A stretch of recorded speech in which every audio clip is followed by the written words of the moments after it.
Good students, आज हमारे year second year आधुनिक विश्वविद्यालय शिक्षा के अंदर जानेंगे महात्मा गांधी की बुनियादी शिक्षा, इसके सिद्धांत को। पिछली क्लास में हमने इसके बुनियादी शिक्षा के बारे में जाना था, तो इसके उद्देश्य वगैरह स्पष्ट किए थे। तो हम इसको सिद्धांत को स्पष्ट करते हैं कि बुनियादी शिक्षा व्यवस्था के सिद्धांत कौन कौन से हैं। ठीक है, बुनियादी शिक्षा के सिद्धांत सबसे पहला है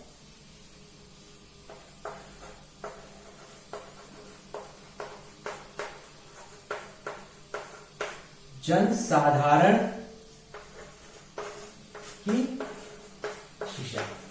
ये जो शिक्षा व्यवस्था दी गई है बुनियादी शिक्षा, ये जनसाधारण की शिक्षा है। क्योंकि भारत देश जब बुनियादी शिक्षा बनी थी या उस समय की बात है, तो ज्यादातर जनसंख्या अंधकार का जीवन जी रही थी, यानी कि अज्ञानी थी। तो इस अंधकार और अज्ञानी को बाहर निकालने के लिए लोगों को शिक्षित करना जरूरी है। लोगों को शिक्षित करने के लिए बुनियादी शिक्षा का सिद्धांत ये रखा गया कि यह शिक्षा व्यवस्था इन जनसाधारण की शिक्षा है, हर लोगों की शिक्षा है, क्योंकि वो सभी को शिक्षित करना आवश्यक है, ताकि इस शिक्षा व्यवस्था से माध्यम से वो अपने आपको बेहतर बना सके। यानी कि जैसे बालक है, ठीक है, वो अपने आप को शिक्षित करेगा तो फ्यूचर में अपने आप को बहुत बेहतर बना सकेगा। इसीलिए ये शिक्षा व्यवस्था जनसाधारण की शिक्षा है। और इसके संदर्भ में गांधी जी ने लिखा है, इसके संदर्भ में गांधी जी ने लिखा है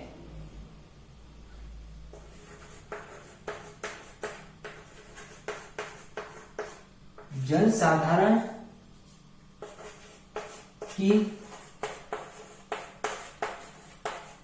अशिक्षा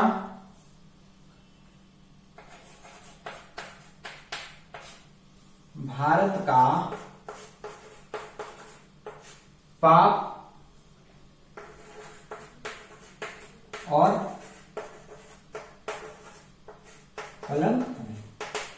कलंक है। अर्थ है उसका अंत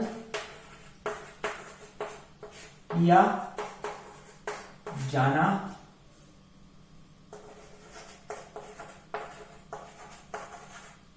आवश्यक है। गांधी जी ने इस शिक्षा व्यवस्था के बारे में कहा था कि जनसाधारण का मतलब है कि जनसाधारण की जो अशिक्षा है, यानी कि लोग जो सामान्य जनता है, वो जो अशिक्षित है, भारत के लिए पाप और कलंक है। ठीक है, भारत के लिए कलंक की बात है, क्योंकि जब लोग शिक्षित नहीं होगी तो देश का विकास नहीं हो पाएगा। तो भारत के लिए पाप और कलंक के समान है, अतः उसका अंत किया जाना आवश्यक है। इसलिए उन्होंने इसके अंत के लिए बुनियादी शिक्षा को जोड़ा और इस शिक्षा व्यवस्था में जनसाधारण की शिक्षा को इन्होंने महत्व दिया। तो पहली चीज होगी जनसाधारण की शिक्षा। दूसरा है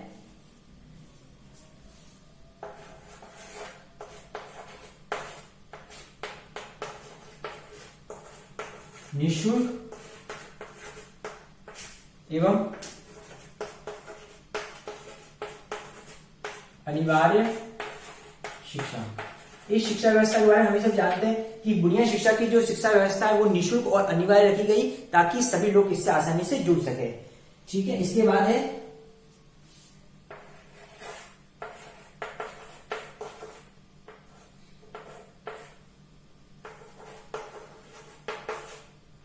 स्वावलंबी शिक्षा।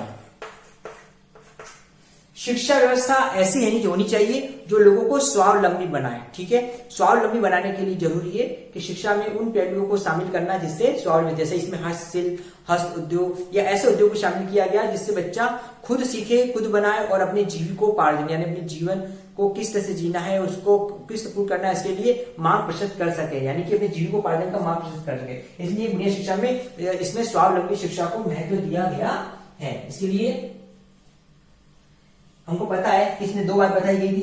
पहला तो बात बताई गई थी क्या,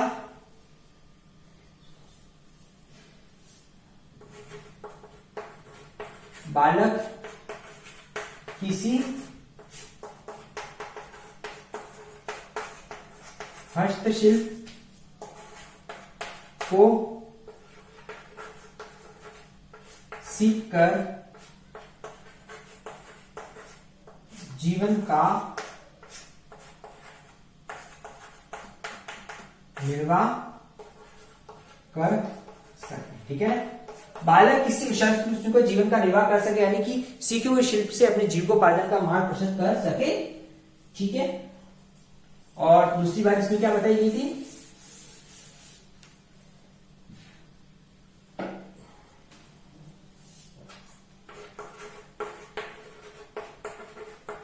विद्यालय में बालकों द्वारा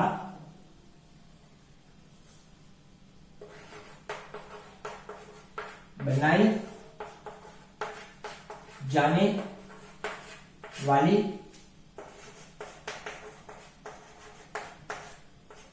वस्तुओं को बेचकर अध्यापक को वेतन दिया जाए। ठीक है ना, कि विद्यालय में वस्तुओं को बेचकर, ठीक है, जो विद्यालय में वस्तु बनाते हैं बालक, उनको बेचकर अध्यापक का वेतन दिया जाए। और हमने ये भी जाना था कि विद्यालय का खर्चा निकाला जाए।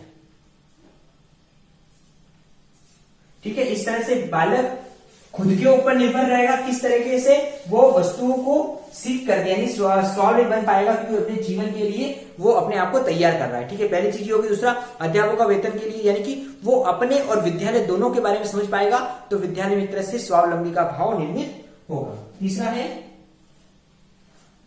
फोर्थ,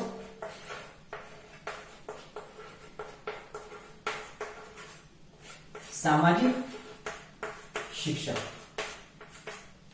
सामाजिक शिक्षा, बुनियादी शिक्षा का उद्देश्य है एक ऐसे समाज की स्थापना करना। ठीक है, महात्मा गांधी ने राम राज्य की स्थापना पर बल दिया था, तो एक ऐसे समाज की स्थापना करना जो शोषण से मुक्ति प्राप्त हो। ठीक है, जिसमें अहिंसा और सत्य का मार्ग प्रशस्त हो, जिसमें किसी तरह का अन्याय नहीं हो, लोगों में ईमानदारी हो, लोग न्याय संगत हो। तो इस तरह के समाज की कल्पना गांधी जी करते थे।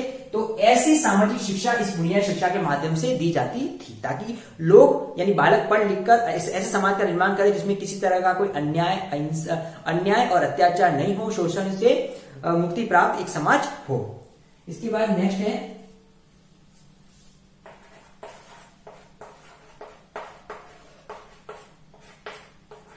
शिक्षा का माध्यम मातृभाषा। महात्मा गांधी जी शुरू से ही शिक्षा का माध्यम मातृभाषा पर बल देते हैं, क्योंकि जब देश पर आपदा आई थी, यानी कि देश पर विदेशियों का आक्रमण हुआ था, तो सबसे पहले देश की संस्कृति को नष्ट करने का प्रयास किया गया था। तो इसमें नष्ट कर जब किया जाता है तो लोग अपनी संस्कृति विमुख होने के रहते थे। तो इसके लिए जरूरी है कि लोगों को अपनी संस्कृति से जोड़े रखना। तो ये तब संभव है जब लोगों को मातृभाषा में शिक्षण दिया जाए। मातृभाषा उनकी पहचान होती है, उनकी संस्कृति की पहचान होती है, तो उस पर बल दिया गया था। ठीक है, तो सबसे पहले शिक्षा ने मातृभाषा पर बल दिया था, फिर साथ ही साथ इन्होंने हिंदी भाषा को भी महत्व दिया गया था। इसके बाद जो नेक्स्ट आ जाता है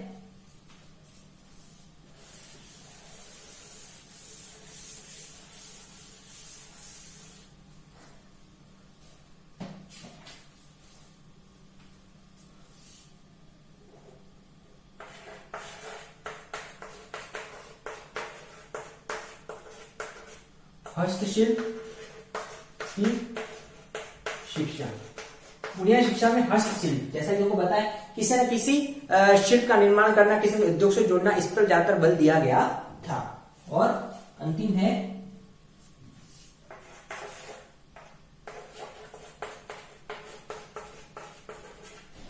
शारीरिक श्रम। बुनियादी शिक्षा में शारीरिक श्रम पर भी बल दिया गया था। ठीक है, शारीरिक श्रम बच्चों के फिजिकली जो वर्क होता था, शारीरिक श्रम, इस पर बल दिया कि बच्चा निर्माण करेगा, अपना शारीरिक श्रम करेगा। तो इससे बुनियादी शिक्षा में बहुत से ऐसे उद्योग थे जिसमें काफी शारीरिक श्रम करना पड़ता था, तो इस पर भी विशेष बल दिया गया था। तो इस तरह से आज हमने क्लास में जाना कि किस तरीके से बुनियादी शिक्षा के सिद्धांत को महात्मा गांधी ने प्रतिपादित किया गया है। अब इससे रिगार्डिंग आज का आपका असाइनमेंट है,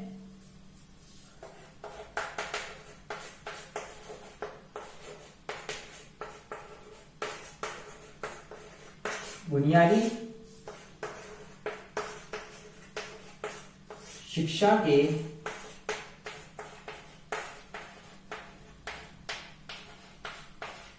सिद्धांतों को स्पष्ट कीजिए। बुनियादी शिक्षा व्यवस्था के कौन कौन से सिद्धांत है जो आज हमने क्लास में जाना है, इसके बारे में आपको अपना असाइनमेंट करना है। स्टूडेंट्स, स्कूल समय में हमको घर रहना, सुस्त रहना है, अपने स्वास्थ्य का ध्यान रखना है, अपने आपको और अपने परिवार को बीमारी से खिलाफ हमको बचाना है, यानी कि हमको इसके नियमों का कड़ी से पालन करना है। इसके साथ आज का हमारा टॉपिक एंड होता है। Thank you.